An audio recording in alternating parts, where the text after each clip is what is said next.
Good evening, everyone. We are glad you are here. Welcome to Roseville City Council March 2nd meeting of 2022. I'd like to call the meeting to order and ask our clerk to please read the roll. Thank you very much, Madam Mayor. With that, Vice Mayor Howdeschelt. Here. Councilmember Albert. Here. Councilmember Rakucci. Here. Councilmember Mendoza. Here. And Mayor Bernasconi. Here. Thank you.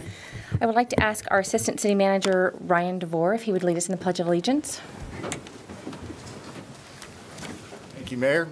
Salute. Pledge. I pledge allegiance to the flag of the United States of America and to the republic for which it stands, one nation, under God, indivisible, with liberty and justice for all. Thank you. Can we please review the meeting procedures? Thank you very much, Madam Mayor. Good evening, everyone, and welcome to the March 2nd, 2022 City of Roseville City Council meeting.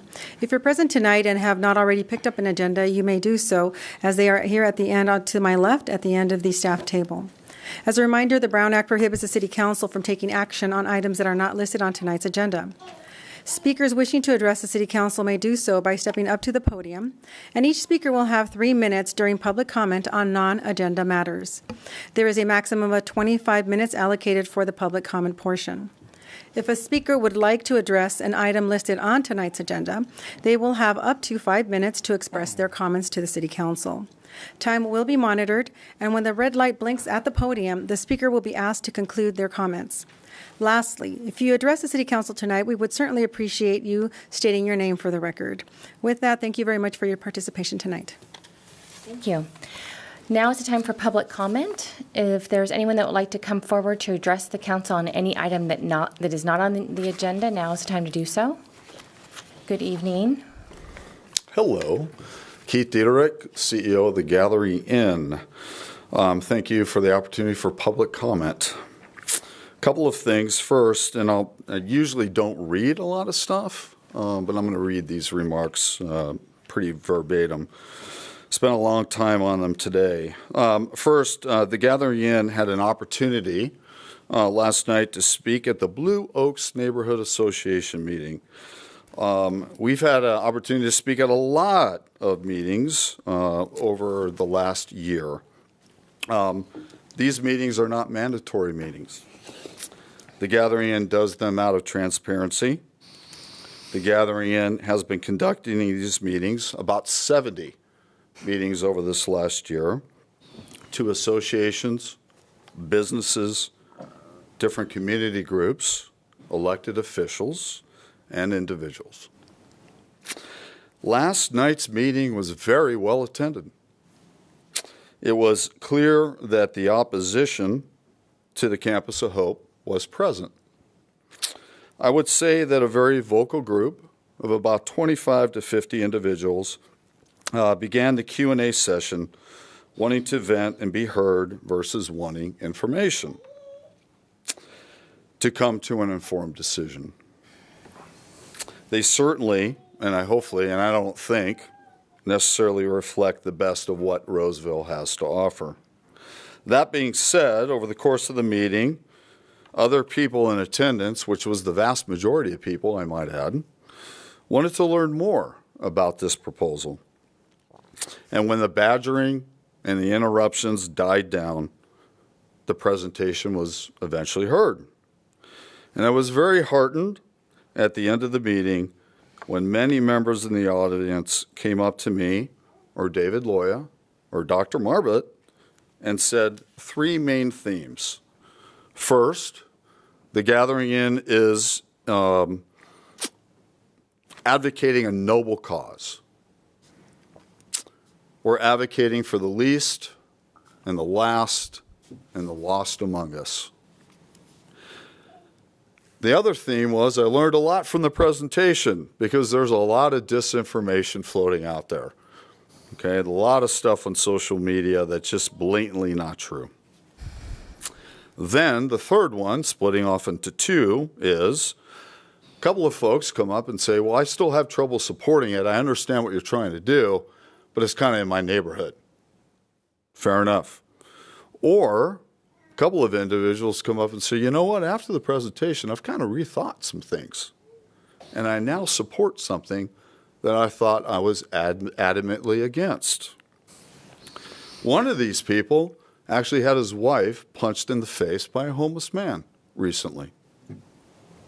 And he came to the meeting in a fierce advocacy against the Campus of Hope, and after speaking to us, came away a supporter.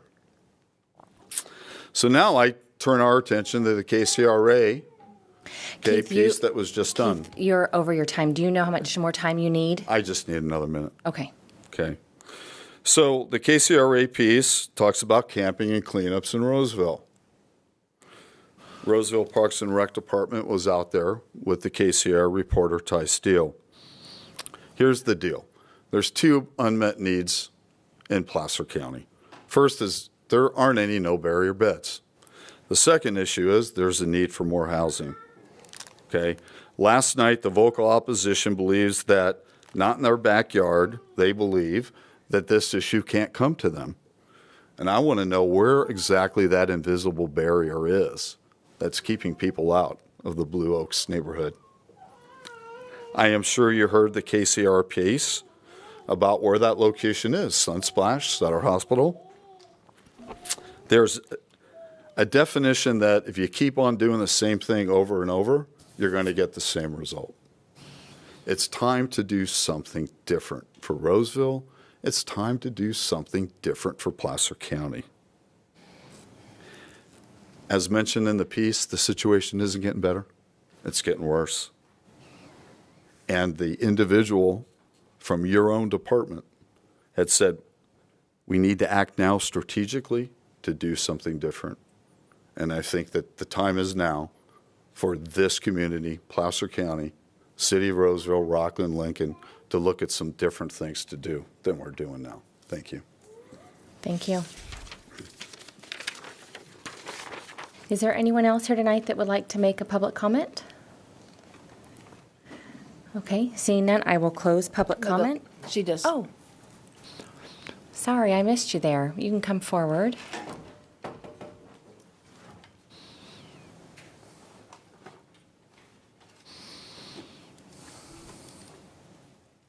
Good evening. Hello, my name is Angel Bergen.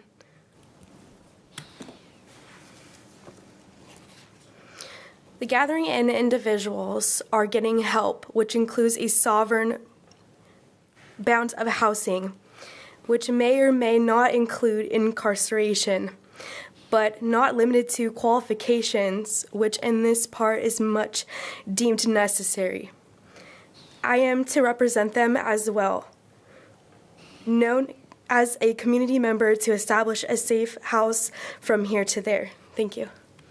Thank you for your comment. If there's anyone else that'd like to come forward, you can come to the podium. I'd just like to make a quick comment on it, okay? I was born in Roseville. My two sons were both born in Roseville, and I was blessed to be able to buy my house in Roseville when my oldest, Anton, was 1 week before being born. And we live within a stone's throw of Dry Creek, where I bought my home. And this is a serious problem that's always existed since I was younger than my youngest, Michael. Homelessness has always been a big problem. So are transients. I get up very early every morning, and every morning I see them come out of Dry Creek where they camp. And there's got to be a better situation than people camping on Dry Creek. And I just say, to me, it's one of my number one issues in Roseville, and I'm a Roseville resident and a homeowner, is we have to do something to provide better support for the unfortunate people that have made bad decisions. I'm not blaming anybody, but live in the weeds 100 yards from my home. Anyway, thank you. Thank you for your comment. Is there anyone else here tonight that would like to make a comment? Okay, we'll close public comment and we'll move into consent calendar. Thank you, Madam Mayor. Consent calendar. All matters on the consent calendar are considered routine in nature and will be passed by one motion. There will be no discussion on consent calendar items unless a member of the City Council, the staff, or a member of the public pulls an item to be discussed further. Tonight on consent, we do have items 6.1 through item 6.11, noting that item 6.8 is being pulled at the request of Vice Mayor Houdeschelt, and item 6.9 is being removed from tonight's consent calendar and will be brought back at the March 16th City Council meeting.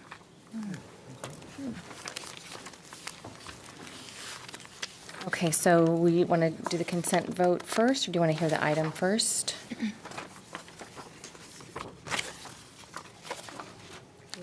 Let's do the consent vote first. Okay. Thank you. With that, we'll motion to approve all consent calendar items except for items 6.8 and 6.9 as noted earlier. So moved. Second. Thank you. We have a motion by Councilmember Rakucci with a second by Councilmember Mendoza. With that, Vice Mayor Houdeschelt. Yes. Councilmember Alvord. Yes. Councilmember Rakucci. Yes. Councilmember Mendoza. Yes. And Mayor Bernasconi. Yes. Thank you. Motion passes unanimously. We'll bring item 6.8. Item 6.8 on tonight's calendar items is the I apologize, is the Housing Authority City Council quarterly status update. Okay, and Mayor Bernasconi, if I might, we've been actively involved in conversations about how to serve those in need. And as others have heard me say, there's an awful lot in our consent calendar that shows and represents the quality of the city we have. And as I was reading our Housing Authority quarterly report, there were some incredible statistics in there that you'll hear tonight that you read when you read the staff report, but I think deserves to be part of the dialogue on the solution set on how we're meeting those in need of housing and those at risk of losing housing. So thank you very much.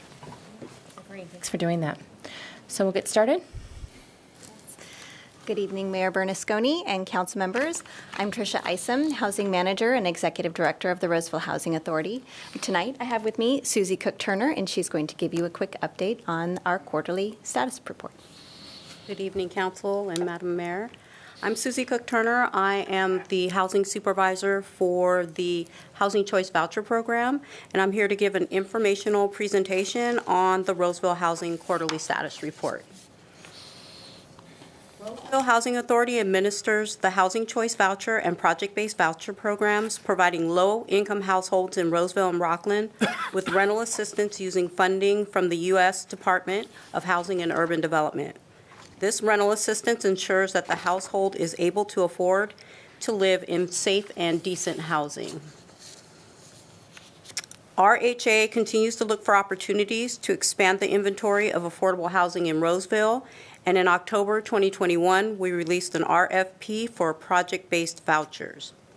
75 project-based vouchers were made available under the RFP. We received 6 applications from developers, and 60 PBV vouchers were awarded to the projects listed on the slide. RHA has had previous success in implementing project-based vouchers at Main Street Plaza and Annex on Main. This development provided 30 project-based vouchers for families and veterans.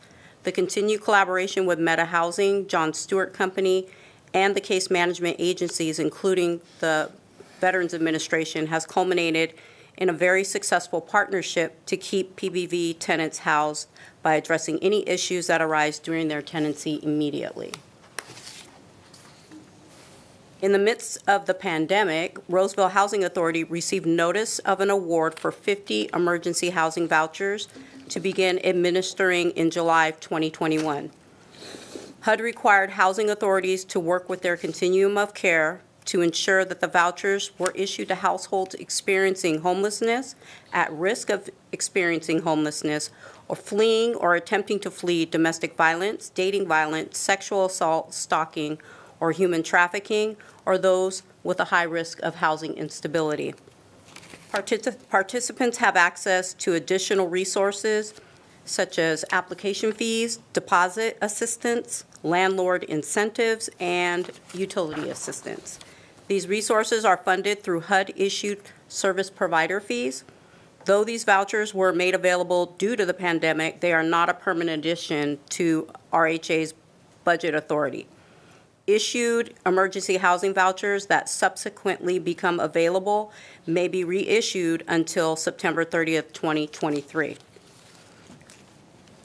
In conjunction with the Homeless Resource Council of the Sierras and many participating nonprofit agencies, staff has issued 39 vouchers and leased 12 families so far. Implementing a brand new program with new rules and regulations while collaborating with new partners was challenging for us. Roseville Housing Authority currently administers 75 VASH vouchers for veterans. VASH participants receive rental assistance based on income, eligibility criteria geared towards homeless veterans, and case management services. RHA continues to look for ways to expand affordable housing opportunities for veterans and collaborates with the Veterans Administration on monthly calls to identify strategies for VASH program referrals, lease-ups, and landlord retention and recruitment. In 2020, HUD recognized the Roseville Housing Authority with the Veterans Affairs Supportive Housing Program of the Year Award. The Mainstream Voucher Program assists households who are non-elderly disabled homeless or in danger of becoming homeless with rental assistance. These families are referred to RHA through various nonprofit agencies, and they provide case management services for many of the participants. RHA administers the Family Self-Sufficiency Program, a voluntary program that provides additional assistance to families who are working to become free of all public assistance.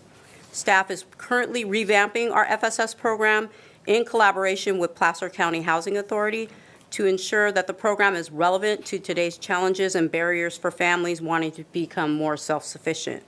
This partnership ensures stronger program with more resources and opportunities for families to see self-sufficiency as a viable option for their future. Due to our efforts surrounding collaboration to strengthen our programs and our EHV success rate, the local HUD field office awarded Roseville Housing Authority the 2022 Housing Choice Voucher Program of the Year Award for small public housing authorities in the Western region, which consists of Northern California as well as the entire state of Nevada. RHA's continued excellence surrounding housing authorities' processes to assist eligible families and the stellar teamwork between RHA and our local COC, the Homeless Resource Council of the Sierras, allowed us to utilize new emergency housing vouchers in record time. 2020 and 2021 came with challenges and successes for Roseville Housing Authority. The COVID-19 pandemic had RHA evaluating the way we served our participants, landlords, and the public. We were able to pivot quickly to a system that worked and kept participants and staff safe, while being able to provide the services and assistance we are known for. So this concludes my presentation. I'm happy to answer any questions. And we're just getting started, right? If there's more, we'll do more, right? Right. There's more resources. I think everyone up here and our staff participated in, and I never get the name exactly right, but the Healthy Meals Program through, right? And some of those vouchers go to MyDo 1, 2, and 3, is that correct? And then Colonial Village, and I know from getting coffee earlier this week that Junction Crossing is grading, and that's workforce housing. And what was particularly relevant and just touched my heart here was the Family Self-Sufficiency Program, which shows that we're working. And then there are other programs like Project Home Key and I think it's just Project Home Key now, right? Yeah. Okay. So this is just a portion. So I knew I'd get to a question eventually. This is just a portion of what Roseville, in partnership, which is one of our city council's goals, is doing to address those who are at risk. Okay. Thank you, Mayor. Thank you. Are there any other questions? Go ahead, Councilmember Alford. I wanted to ask if we contract with Rockland to do their vouchers for them, right? Do we do any other jurisdictions or just Rockland? So do we get the vouchers? Those don't come through the county, though, do they? Or do they? Does the county divvy them out? Because I thought we got some. Could you explain where we get them? Before I put my foot in my mouth. HUD gives us the vouchers. Straight from HUD. They're straight from HUD. Okay, thank you. But we do get an administrative fee from the City of Rockland on an annual basis in order to administer them. Any other questions? Councilmember Rakucci? I would say this. Thank you, Vice Mayor Halderscheld, to pull it off, because not everybody knows all these programs and how we can. We have moderate cost homes. We have some a little bit. Still difficulties, but these hit the very hardest, and we're helping them. So it's good. Okay. Any other comments? Did you have something Could else? I, just one quick question. So you get a voucher. Sorry for this clumsy way of saying it. What's, between the time you have a voucher, the time you identify somebody, and the time they can get, is there an average process time till you can execute that voucher and get somebody into housing? There are definite time and deadlines that HUD places on us for getting someone in and going over their eligibility paperwork and making sure those are dated. But it is up to the participant to provide us with that documentation that we need to process their eligibility. And then they do have to attend a briefing if they are awarded a voucher, and sit through a briefing on how to look for a unit and how to submit the proper paperwork for that unit. Are there emotional barriers? Are people like, oh, hey, thanks, great, or is it a process where you're helping folks recognize that this is a good opportunity for them? I guess that's what I'm trying to say.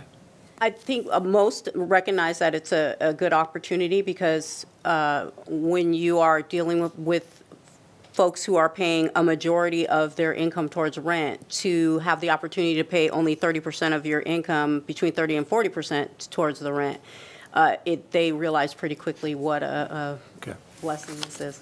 Yeah. Thank you, Mayor, for that second set of questions. You are all before us, 4 times a year, or provide information to us frequently on this program, and I know we're so thankful for the work that you do, and it touches so many parts of our city. From our legislative team that helps to advocate for more of this funding. And we're thankful for what you do. It's never enough, but we know that our city is definitely leading the way in the county. A question about the emergency housing vouchers that began in July. So what happens to those really in a couple years? Go ahead.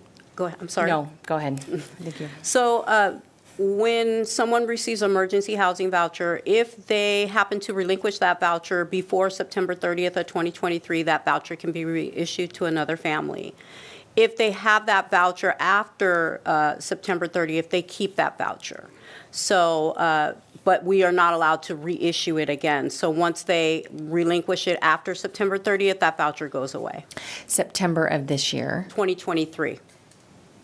Okay. So is the hope that those people, those that have those 50, that they just they find other sources, that's just temporary? Is that the idea? The idea is to help during this difficult time, correct. Okay. To keep people from becoming homeless, or who became homeless, or who are fleeing difficult situations, yes. And then there's always a concern about dependency, right, on those, and then what happens if that funding goes away? To clarify, though, just if someone continues to need to use that voucher after September 30th, 2023, they can continue to use it. So it doesn't ever go away. If someone was to pass away, right, when they have that voucher, then we could reissue it. If they pass away after September 30th of 2023, then we can't reissue it. Got it. But if they Okay. continue to need to utilize the program and live in that unit, they can continue that voucher. Just not transferable really after a certain Correct. date. Okay, all right, that's helpful. Any other questions? I appreciate you bringing this. It's a good idea to hear it. No, thank you. Okay. Okay, so we've heard it. Public comment? Public comment. Thank you. Does anyone here this evening like to comment on this item? Okay, I'll close public comment. With that, I'll move approval of item 6.8. Second. Thank you. With that, we have a first and a second to receive and file the quarterly report on this Housing Authority housing voucher and acknowledge that there is no fiscal impact to the city. With that, Vice Mayor Haudashelt? Yes. Councilmember Albert? Yes. Councilmember Rukuchi? Yes. Councilmember Mendoza? Yes. And Mayor Bernasconi? Yes. Thank you. Thank you. Motion passes unanimously. The next item we have is 7.1, Community Facilities District 3, Annexation Number 27 for Torrente at Sierra Vista, Annexation of Territory. Good evening, Scott. Good evening.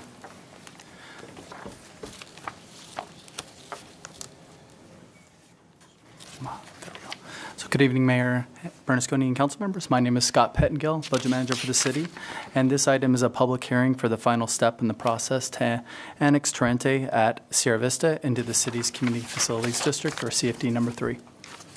On February 2nd, the City Council approved a resolution of intent to annex territory into CFD 3 municipal services, and the annexation into CFD 3 is a development agreement requirement to fund municipal services so that new development pays for itself. And tonight is the public hearing, which is the final step in this process. The municipal services funded under CFD 3 include general fund services such as police, fire, parks, recreation, library services. This boundary map shows the area being annexed into CFD 3. The area borders the county line at Baseline Road to the south, Vista Grande to the north, and Market Street to the east. The staff recommendation tonight is to approve a resolution of annexation into Community Facilities District Number 3, Annex 27, Torrente at Sierra Vista. And this concludes my presentation. I can turn it back to the clerk to read the ballot results. Thank you very much, Madam Mayor. With your permission, we did receive the ballot results for this particular annexation. There was a number of 76 eligible votes, and we did receive 76 votes in favor and 0 no votes in opposition. The ballot proceedings therefore passed unanimously.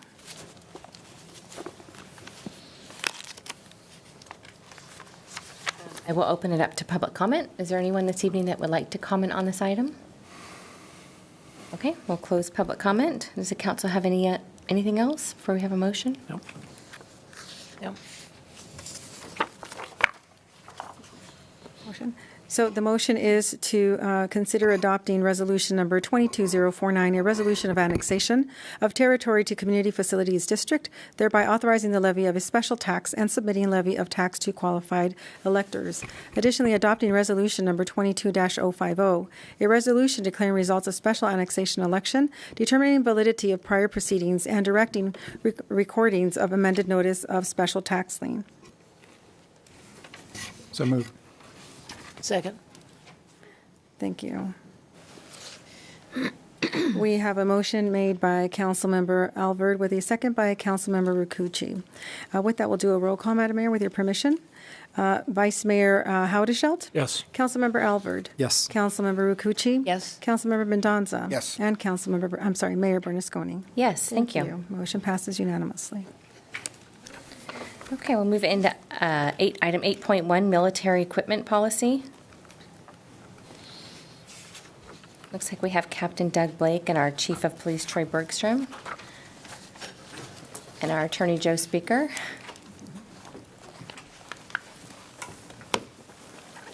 Good evening, gentlemen. Good evening. Good evening.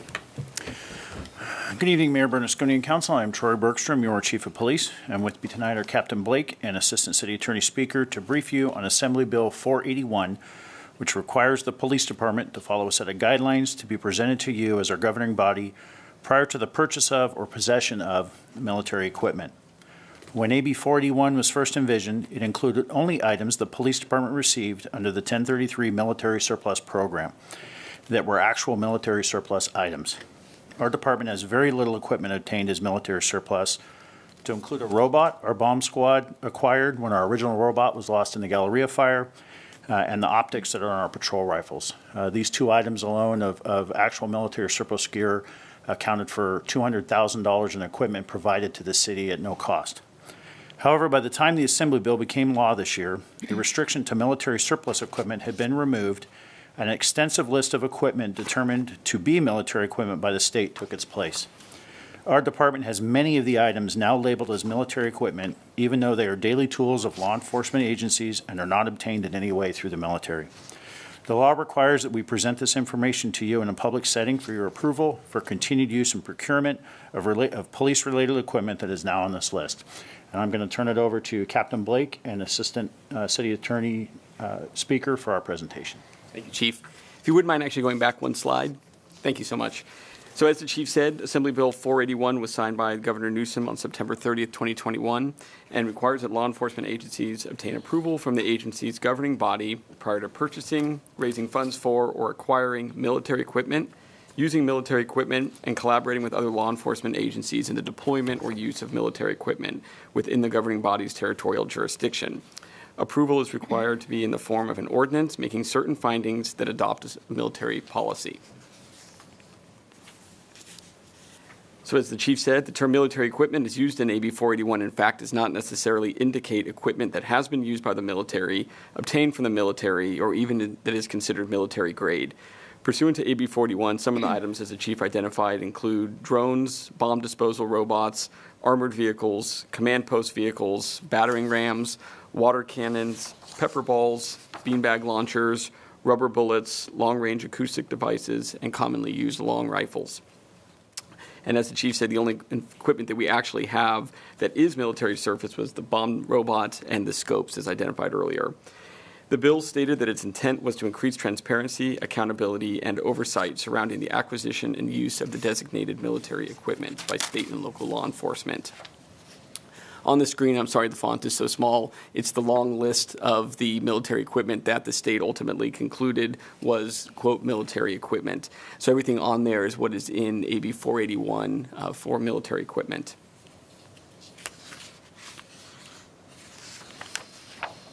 And with this, turn it over to Captain Blake to talk about some of the equipment utilized by the police department. So the equipment that we have categorized and itemized that falls into some generally related categories is what I want to cover with you. This is a non-exhaustive list, but this gives you an overall picture of the types of equipment that we have and some of the proximity of its use on a day-to-day basis. First of all, vehicles. The armored or tactical response vehicle, I think a number of you have seen us out at the various public events where kids are crawling all over it. That's a vehicle that qualifies, in addition to a command vehicle or a vehicle just driven to operate a command post for any incident. Second, weapons and related equipment. They involve patrol rifles, shotguns, less than lethal 40 millimeter and beanbag types of devices, which are de-escalation tools commonly used and deployed first on patrol and also in our special operations units. The optics that go on top of the guns, night vision, which is a very rare piece of equipment used only by our SWAT team. Third category there is munitions. So that just refers to the type of projectiles we use. The kind of impact devices used for less lethal purposes. Gas, used only in some very highly dangerous critical incidents. And light sound diversionary devices, otherwise known as flashbangs, used to make noise and cause a distraction for tactical purposes with our SWAT team. Our unmanned aerial systems, you've heard about them and probably seen those displays in the past. They're used for a variety of reasons, from crime scene mapping, reconstruction, overwatch for any tactical movements of our special operations units, or even fugitive apprehension if we're chasing after somebody who might be hiding. Very, very useful tools, and those have been deemed as military equipment. Lastly, very particularized set of equipment that only is in the hands of our EOD unit, which is our bomb squad. They are governed and maintained by the federal government, the FBI, and that involves robots, explosives, and other related things used exclusively for their purposes. And just as a characterization, 95% of this equipment in its deployment use is used by our special operations units. And I say that because part of this legislation and part of our yearly update to you will involve the accountability of how we've acquired it, how it's maintained, how our personnel are trained to use it, to store it, and they are significantly monitored with a tremendous amount of accountability to not only possess, but to deploy and use. And 5% of this equipment is used by patrol. So basically, patrol rifles, extended range, less lethal impact devices are deployed by our patrol for the purposes when they get into critical incidents. Most of those critical incidents, if they get prolonged, get turned over to our special operations unit anyway. So with that, governing body approval under AB 481 must take the form of an ordinance adopting a publicly released written military equipment policy, which must address a number of specific topics. The policy was required to be posted for 30 days on our agency website. The policy before you tonight has been posted on the Roseville Police Department's website since January 28th of this year, which exceeds the 30-day minimum requirement. No comments have been received from the public. The policy must include the type, quantity, capabilities, purposes, and authorized uses of each type of military equipment, the fiscal impact of their acquisition and use, the legal and procedural rules that govern their use, the training required by an officer allowed to use the equipment, the mechanisms in place to ensure policy compliance, and the procedures by which the public may submit complaints. And the proposed policy contains all of these requirements. We are then required, as the captain said, to report back to council annually on the policy and equipment and to seek continued use from council.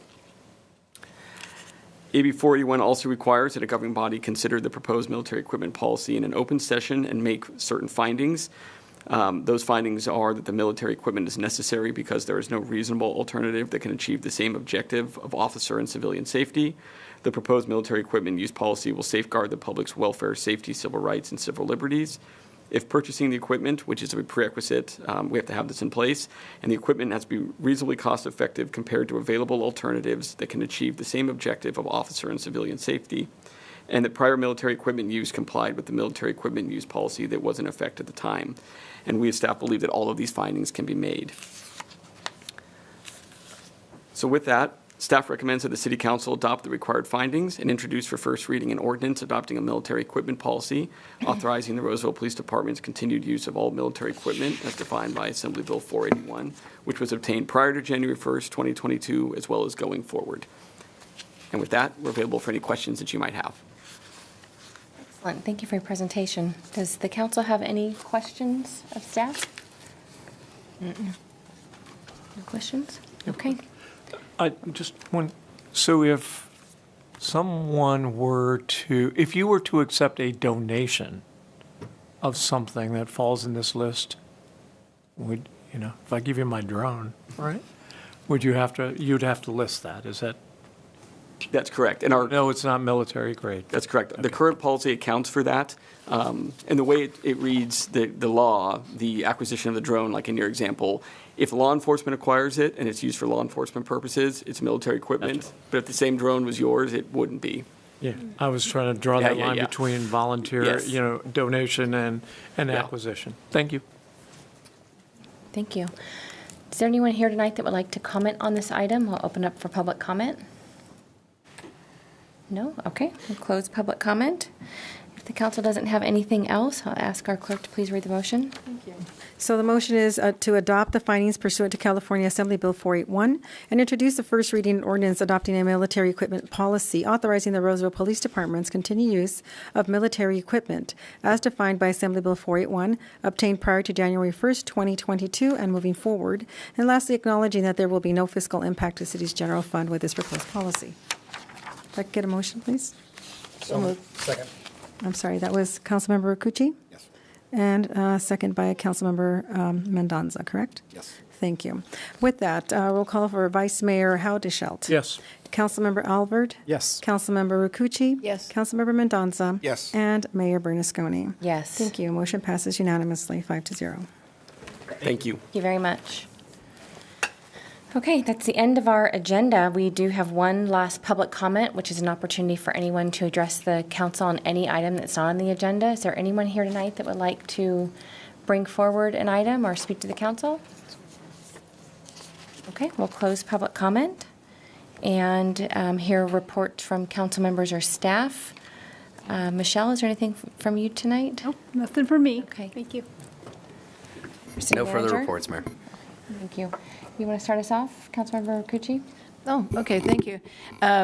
Last week I had my my electric meeting, and today we had our water NACWA meeting, and I think what's interesting, is not surprising, is, and most of the NACWA members are farmers, are rice farmers, or they have cattle, or they have nuts, and about how much water they have in their area and what they're going to have to cut back on, and you know, hoping that everybody's hoping for rain, but we haven't seen any. So it's, and also talking about one thing that's a little bit different. They also talk about their, they have representatives in D.C. about the atmosphere in Washington, D.C. Now you can get into some of the federal buildings with, can get into the buildings, which before you couldn't. So you could maybe see your congressman and things like that, and not having to wear masks there.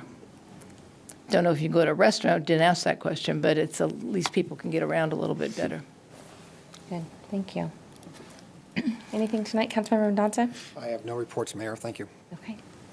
Okay, Vice Mayor Hadashout? Yeah, just a couple of quick things. One, in sort of breaking news, I got a call yesterday from Mike Lucan, and to the surprise of everyone, the Capital Quarters Joint Powers Authority, PCTBA, all the entities, the California Transportation Commission did not recommend the third track funding, which is sort of foundational to other sources of funding. So I want to bring that to your attention. The California Transportation Commission meets March 16th and 17th, but there's a concerted effort by, as I said, Capital Quarters Joint Powers Authority Executive Director Mike Lucan, who's on vacation, is spring training where there is no spring training, but to take care of this issue. There's a meeting next week, but I just want to give you a heads up in case we need to, begin to do a public outreach to CTC. And, you've probably been noticing, dude needs a haircut, right? And that will happen on March 26th when Sean Bigley and I do our annual head shaving for St. Baldrick's. And so anyway, I'll be looking. No, you got a lot of hair. So, thank you, Mayor. Less and less. Councilmember Alvord? I had fun opportunity to spend some time with a Brownie troop, Troop 3182. We were planting trees out at Festerson Park. They were looking for something to do in the community to try to better the community, and they worked with the city staff and were able to go out and plant some trees, and they had to name them. And I just want to say our staff are fantastic. They were so much fun. Me as an adult sitting there just was enjoying watching them interact with the kids. They were great. They made it a really fun, memorable event, and definitely knew how to work with children. I was real impressed with that. On February 26th, I got to go out to Sierra College and attend a bot battles competition. They had college teams and even a high school team that created up to 20-pound robots that fought each other in a ring, and they were pretty violent, and it was robotics. Very interesting, really high tech, and it was a lot of fun to watch, and it was a great STEM program. Sierra College has this fantastic program in their robotics, and it was just fun to be a witness of that and enjoy it. And then I had a community coffee with council that our council does. Members will do it around the city different times, and this was out held at the Heritage Retirement or 55 and older community in West Park and Solaire. It was a Solaire Heritage community, and it was really neat. I really think it's good for council when we're out there in the community, and I think it's good for the community to see transparency and to be able to ask tough questions and find out what's going on. kind of make us all human and real and realize we're just neighbors serving them. So it was a fun experience. I enjoyed that, and it's an honor to serve with the rest of you. Thank you very much for your comments. I can't believe some of the things I was going to say have not been said yet. So, We're saving them for you. Right, yeah. So just for those that are following along, the 5 of us spent a couple days last week together with our on a goal-setting workshop with our department heads, reaffirming and giving staff direction on our goals. And so that was time well spent. So I want to thank you, Dom, and your staff for putting that together. And been lots of events that are happening again, and I know all of us are busy on our committee meetings, but one of the things, while I'll embarrass our chief while he's still here, is that we had an opportunity Saturday night to go to the Elks Lodge, and they honored first responders in our county, and several of our law enforcement officers and our firefighters were acknowledged, so congratulations. And Vice Mayor Hadeshout and I have been serving on the Homeless Task Force for almost about a year now. And so we had another meeting late last week with other county representatives and representatives from each of the cities. And so we are working through a potential draft report that will go forward to the county. So I know there's a million other things. Sunday is a park cleanup at Olympus Park. I know a number of us will be there. I know our council loves to pick up trash, and so it's really a pet peeve of mine, when I'm out and about.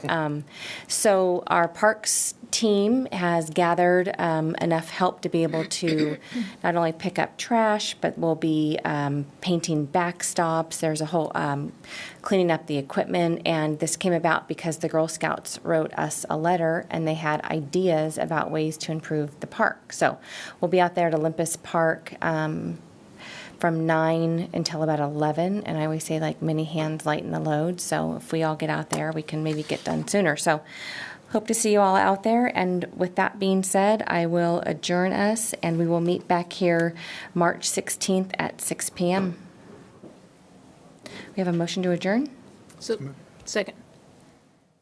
Unanimous consent. Meeting adjourned. Thank you very much. Your boy.